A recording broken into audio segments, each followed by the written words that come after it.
Hello dear friends. तो इस video में हम हिंदी के महत्वपूर्ण जो पद होते हैं उसको हम कवर करेंगे। तो यहाँ पे आप लोगों को अच्छे से दिख रहा होगा पद, ठीक है। और ये पद नंबर पहला है जिसका जो हम बात करेंगे इसमें संदर्भ प्रसंग व्याख्या की। और इनके लेखक जो हमारे हैं सूरदास जी हैं। कौन है? सूरदास जी हैं। ये बहुत बार बोर्ड एग्ज़ाम में पूछ चुका है, इसीलिए मैंने सोचा कि जो महत्वपूर्ण पद हैं उनको मैं सॉल्व करा देता हूँ। संदर्भ प्रसंग व्याख्या लिखना आता है, ठीक है। इसको आप अच्छे से लिखने की प्रैक्टिस करें और अच्छे से समझने की कोशिश करें, ठीक है, ताकि आपको बोर्ड एग्ज़ाम में कोई परेशानी ना आए। तो सबसे पहले हम पद को समझ लेते हैं, इसके बाद हम इसके संदर्भ करेंगे और इसके प्रसंग और व्याख्या करेंगे, ठीक है। तो चलिए हम वीडियो को स्टार्ट करते हैं। तो यहाँ पे जो लिखा है, चरण कमल बंदो हरि राई, जाकी कृपा पंगो गिरि लांग है। अंधे को सब कुछ दर्शाई, बहिरो सुने गूंगे पुनि बोले। रंक चले सिर छत्र धराई, सूरदास स्वामी करुणामय। बार बार बंदो तिहि पाई, ठीक है। फिर से हम पढ़ लेते हैं। चरण कमल बंदो हरि राई, जाकी कृपा पंगु गिरि लांघै। अंधे को सब कुछ दर्शाई, बहिरो सुने गूंगे पुनि बोलई। रंक चले सिर छत्र धराई, सूरदास स्वामी करुणामय। बार बार तिहि पाई, बार बार बंदो तिहि पाई, ठीक है।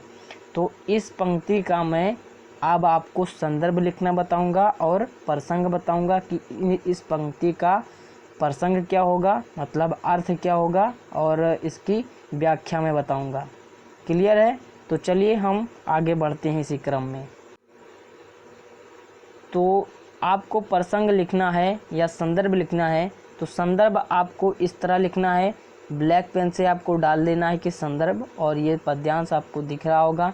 पद्यांश नंबर 1 है सूरदास जी का, ठीक है। तो संदर्भ आपको इस तरह लिखना है कि प्रस्तुत पद्यांश हमारी पाठ्य पुस्तक हिंदी के काव्य खंड में संकलित पद शीर्षक से लिया गया है।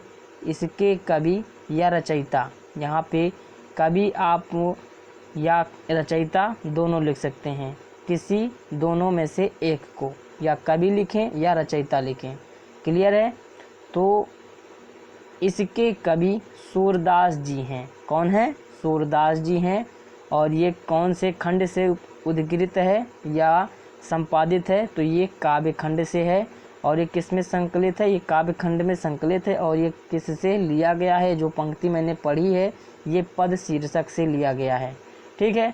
और इसकी जो पंक्ति है, ये पंक्ति का अर्थ जो है प्रसंग है। तो इस पद में भक्त कवि सूरदास जी ने श्री कृष्ण की महिमा का वर्णन किया है। क्या किया है? श्री कृष्ण की महिमा का वर्णन किया है और उनके चरणों की वंदना की है। समझ में आ गया? इसी तरह से आपको बोर्ड परीक्षा में लिखना है, बहुत ही सावधानी से, ठीक है। तो व्याख्या आपको दिख रहा होगा।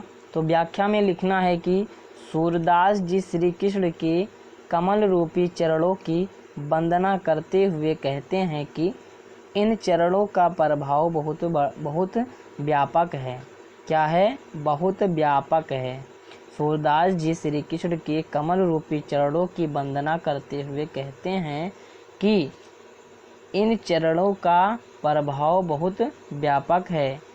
इनकी कृपा हो जाने पर लंगड़ा व्यक्ति भी पर्वतों को लांघ या पार कर लेता है और अंधे को सब कुछ दिखाई देने लगता है। इन चरणों के अनोखे प्रभाव के कारण बहरा व्यक्ति सुनने लगता है, ठीक है। बहरा व्यक्ति सुनने लगता है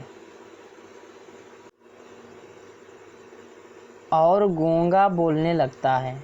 कौन बोलने लगता है? गूंगा बोलने लगता है। किसी व्यक्ति या किसी गरीब व्यक्ति पर श्री कृष्ण के चरणों की कृपा हो जाने पर वह राजा के समान भी क्या धारण कर सकता है, मुकुट। क्या धारण कर सकता है, छत्र। छत्र मीन्स होता है मुकुट धारण कर। ठीक है, यहाँ पे दिया गया है आप लोगों को कि किसी गरीब व्यक्ति पर श्री कृष्ण के चरणों की कृपा हो जाने पर वह राजा बनकर अपने सिर पर मुकुट धारण कर लेता है या कर सकता है। अंत में सूरदास जी कहते हैं कि ऐसे दयालु प्रभु श्री कृष्ण के चरणों की मैं बार बार वंदना करता हूँ। क्या करता हूँ, वंदना करता हूँ, चरण स्पर्श करता हूँ। तो मैं आशा करता हूँ आप लोगों को ये वीडियो पसंद आया होगा, और ये वीडियो अगर पसंद आया हो तो वीडियो को लाइक कीजिएगा, चैनल को सब्सक्राइब कीजिएगा अगर पहली बार आए हो तो, और दोस्तों के साथ ज़रूर शेयर कीजिएगा। तो मिलते हैं अगली वीडियो में अगले पद्य के साथ। थैंक यू, धन्यवाद, जय हिंद, जय भारत। तब तक।